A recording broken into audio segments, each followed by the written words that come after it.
The night was quiet, almost too quiet, but something was off. As I sat on the couch, flipping aimlessly through the channels, I couldn't shake the feeling that something wasn't right. The house was empty, save for me. My wife, Rachel, had been getting ready for hours, but now she was nowhere to be seen. I glanced at the clock. It was already 9:30 p.m. She's not going out to the bar at this hour, is she? I thought to myself. I tried to push the thought away, but I couldn't. Something about the way she was acting today had felt different. The constant checking of her phone, the sudden interest in how she looked in the mirror, and now this, a night out with friends. She'd never been one to go out so late, not without me at least. A sound from upstairs brought me back to the present. She was coming down, and as I turned to see her, my breath caught in my throat. Rachel stood at the top of the stairs in a tight, low-cut dress, the kind of dress that screamed attention. It was revealing, the kind that made her look younger, more confident, almost like she wanted to be noticed. She looked beautiful, but something about the way she stood there, with that half-smile on her lips, unsettled me. "Are you going to be okay with me going out tonight?" she asked, as though she was just casually asking me about dinner plans. But there was something in her tone, a tone I couldn't quite place. Her eyes avoided mine for a second, before she quickly looked back at me, a flicker of uncertainty in her gaze. Was it guilt? I nodded, trying to push back the unease bubbling inside me. "Yeah, sure. You're just going out with friends, right?" She smiled a little too brightly. "Yeah, just with some work friends." Her words were meant to be reassuring, but they only made me feel more uneasy. She'd never mentioned any of these work friends before, and now, suddenly, she was heading out with them on a Friday night, dressed like that. It didn't sit right with me. Rachel stepped closer, leaning down to kiss me on the cheek before quickly pulling away, a little too fast, almost as if she was avoiding something. "I won't be out too late," she said, her voice unusually light. I watched her grab her purse and head for the door, my heart pounding in my chest.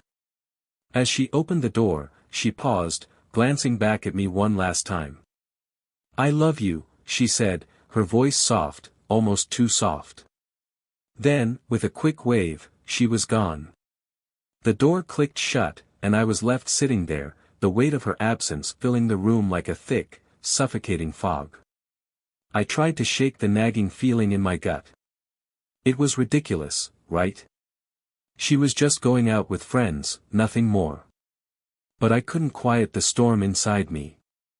There was something off about this whole situation, and I couldn't shake the idea that I was about to uncover something I wasn't ready for. So I waited. And as the minutes passed, the dread only grew stronger. Little did I know, that night would change everything.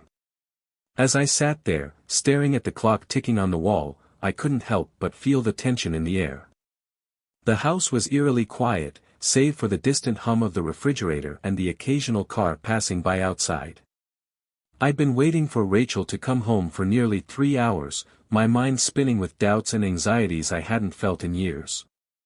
The more I tried to ignore the feeling gnawing at the pit of my stomach, the more it intensified. It was as if every fiber of my being was telling me that something was terribly wrong. I had never been a jealous person. In fact, I prided myself on being the trusting, understanding husband. Rachel and I had been together for over 7 years, and in that time, I had come to believe that we shared something special, something solid. Our relationship wasn't perfect, but it was real. We'd built a life together, and I had always thought I knew her inside and out. But tonight, something felt different. Something felt off. The evening had started out like any other. Rachel had been getting ready for the night for what seemed like forever, something I'd chalked up to her usual routine.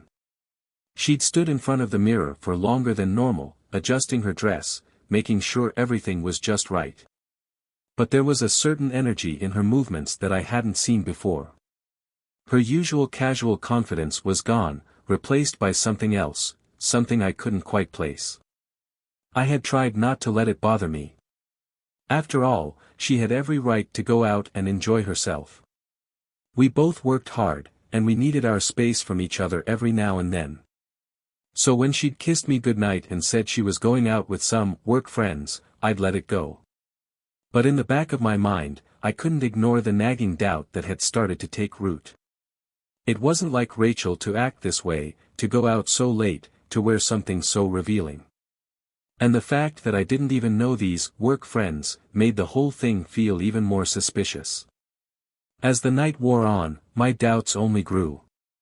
I found myself pacing around the living room, glancing at the clock every few minutes, my eyes darting to the door as if it would open any second.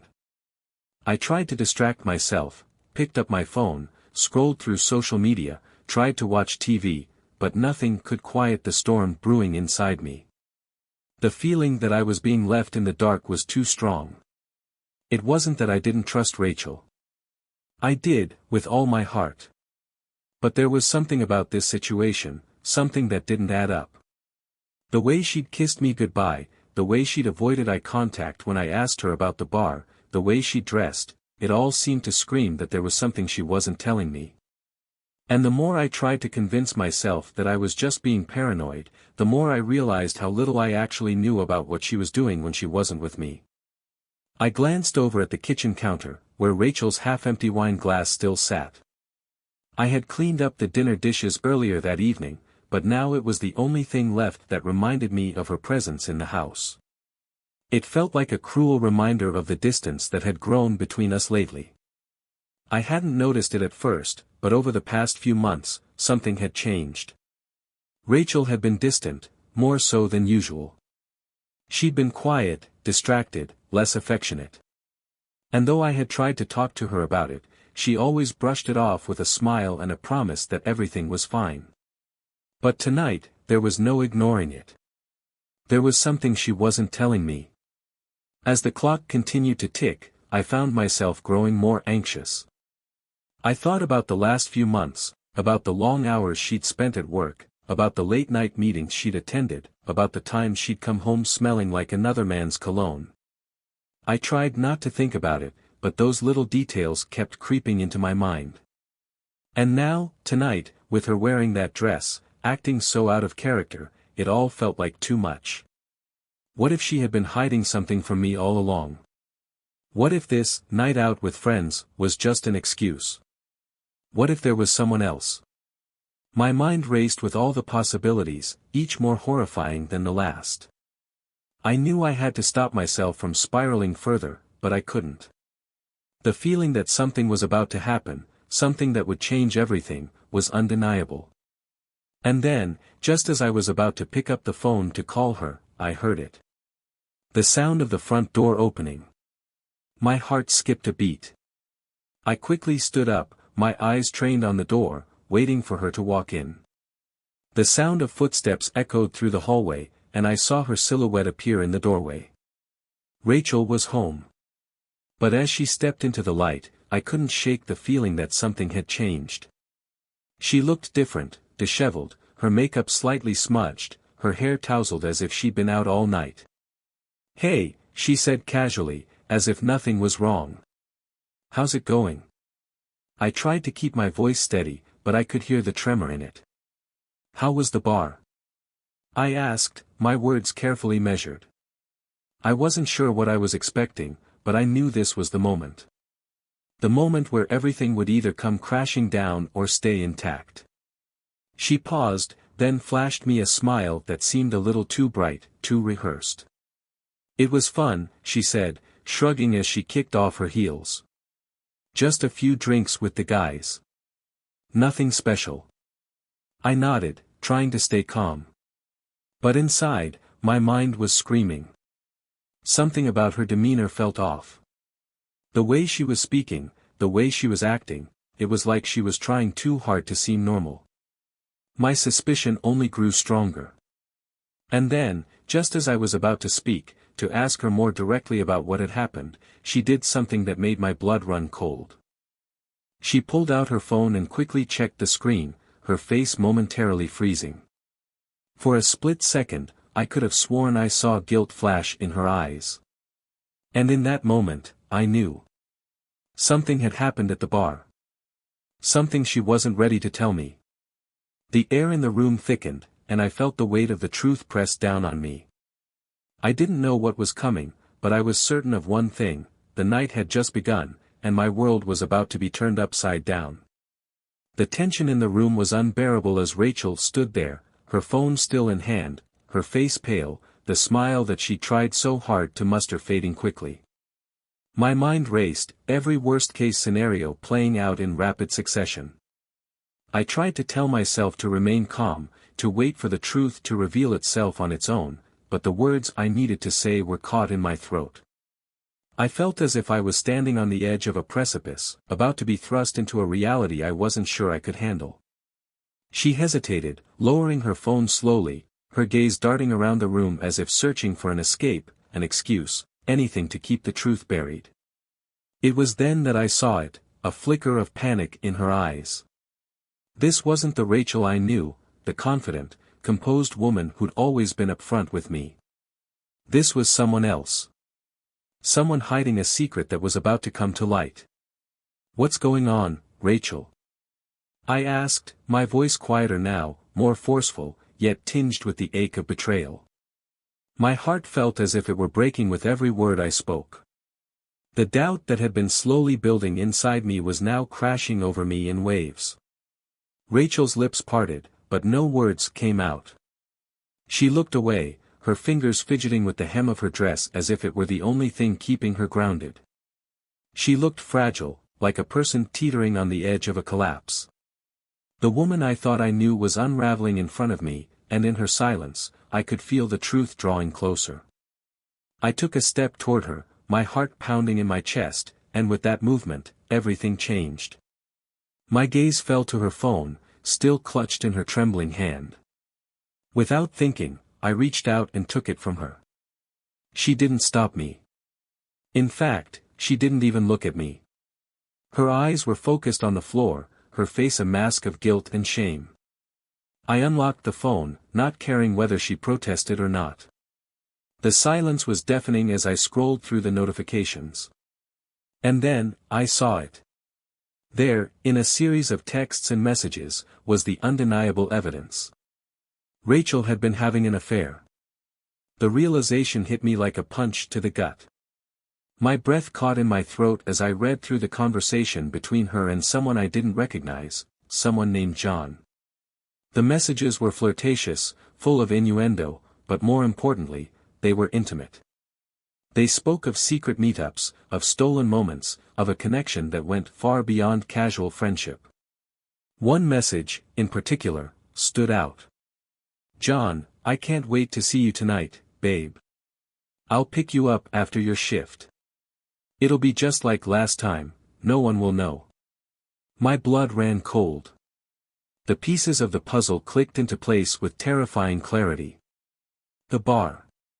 The late nights at work. The mysterious friends she'd been going out with. It had all been a lie, a carefully constructed facade to hide her betrayal.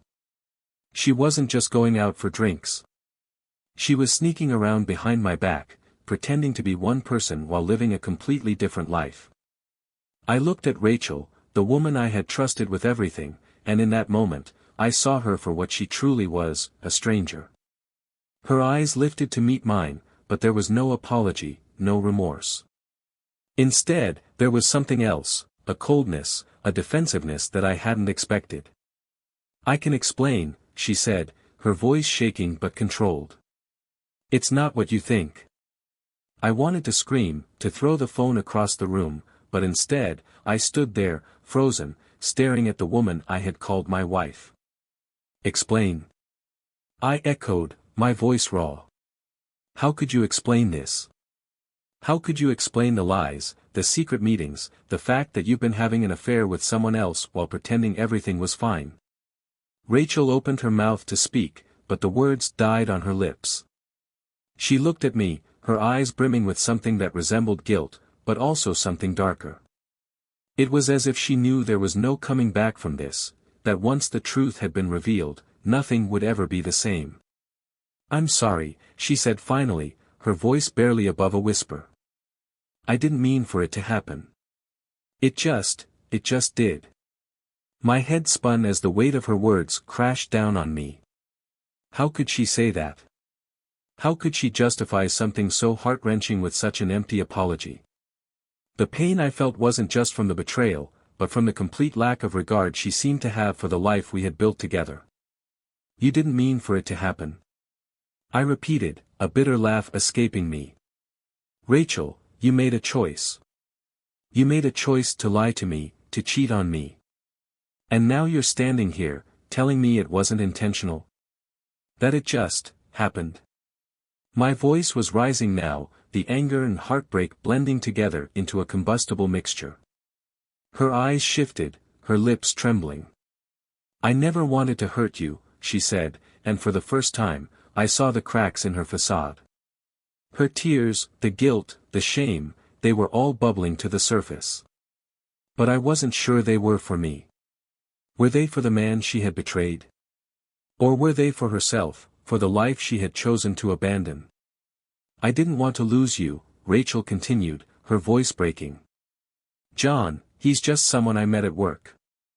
At first, it was just harmless flirting. But then it became more. And I couldn't stop myself. It felt good to feel desired, to feel wanted again. I shook my head, my mind struggling to process what she was saying. It wasn't just the affair that hurt, it was the fact that she had no regard for the vows we had made, for the trust we had built. The fact that she was standing there, trying to explain away everything she'd done with such casualness, was a slap in the face. I've given you everything, Rachel, I said, my voice low but steady. I've been a good husband. I've supported you. And this is how you repay me. She sobbed now, her face crumpling in remorse. I know I've hurt you. I know I've ruined everything. But I was lost, and I thought this was what I needed. I stood there in stunned silence, unable to comprehend her words. It wasn't enough. It could never be enough. The damage had been done, and nothing she said could undo the pain I was feeling. I need you to leave, I said, my voice firm now, devoid of any emotion. I need you to leave and think about what you've done. Rachel's eyes widened, the realization of what I was asking sinking in. No, please don't. But I had already turned away, unable to look at her any longer. I didn't need to hear any more of her explanations. The truth was in front of me, and it had shattered everything I had ever believed in. As I stood in the silence of the room, my world crumbling around me, I couldn't help but wonder if I had ever really known Rachel at all. The door slammed shut behind Rachel as she left, the sound echoing through the empty house like a final nail in the coffin of everything we had once shared. I stood there for a long time, staring at the closed door, unable to move. My mind was a storm of conflicting emotions, anger, sadness, disbelief, but mostly, I just felt numb. It was as if I were standing in a parallel universe, watching my life from a distance. How had it come to this? How had the woman I thought I knew turned into someone I no longer recognized? I walked slowly through the house, each step heavy with the weight of the betrayal. The walls seemed to close in around me, the silence pressing against my chest. I passed by the kitchen where we had shared countless meals, the living room where we had watched movies together, the bedroom where we had once shared our dreams and fears. Everything felt hollow now, as if those memories had been tainted by a truth that was too dark to ignore. I stopped in front of the mirror in the hallway, staring at my reflection. My face was pale, my eyes bloodshot from the lack of sleep and the emotional strain. I didn't even recognize myself anymore. Who was I now? Was I the man she had betrayed, or was I someone different, someone broken, someone who had to rebuild everything from the ground up? I thought back to the beginning, to when Rachel and I had first met. It had been so simple, so pure. We had fallen in love quickly, and for years, I had thought we were invincible. We had built a life together, a future. But now, all of that seemed like a lie. The foundation we had built our marriage on had been cracked long before the affair came to light. I had been blind to the signs, too trusting, too naive to see the cracks forming beneath the surface. And now, here I was, standing in the aftermath of it all, wondering if there was anything left to salvage. The clock on the wall ticked relentlessly, each second dragging on as if mocking me. I had no idea what I was supposed to do next. What was I supposed to feel? Was I supposed to be angry, to seek revenge, to demand answers? Was I supposed to forgive her, to try to put the pieces of our broken marriage back together? Or was it all just too far gone? Was the damage beyond repair? I picked up my phone, my fingers hovering over the screen. I could call Rachel, try to have a conversation, get closure, but what would that do? Would it change anything? Would it take away the hurt, the betrayal? I didn't think it would. No, I needed time. I needed space to process everything, to figure out who I was without her in my life. As I sat down on the couch, I found myself staring at the empty space beside me, the spot where she used to sit every night. I had no idea what the future held. I didn't know if Rachel and I would ever speak again, let alone rebuild what we had lost. But one thing was certain, I couldn't go back. Not to who I was before I knew the truth. Something had shifted inside me, and I didn't know if I could ever unsee what I had seen. The trust that had once been the foundation of our relationship was shattered, and I wasn't sure if it could ever be repaired. As the night dragged on, I found myself thinking about the future, about what it might look like without Rachel in it. There was a part of me that still longed for her, for the life we had before the affair. But there was also a part of me that knew I had to move on, that I couldn't allow myself to be defined by her mistakes. What would I do now? Who would I be? The possibilities seemed endless, but they also felt terrifying.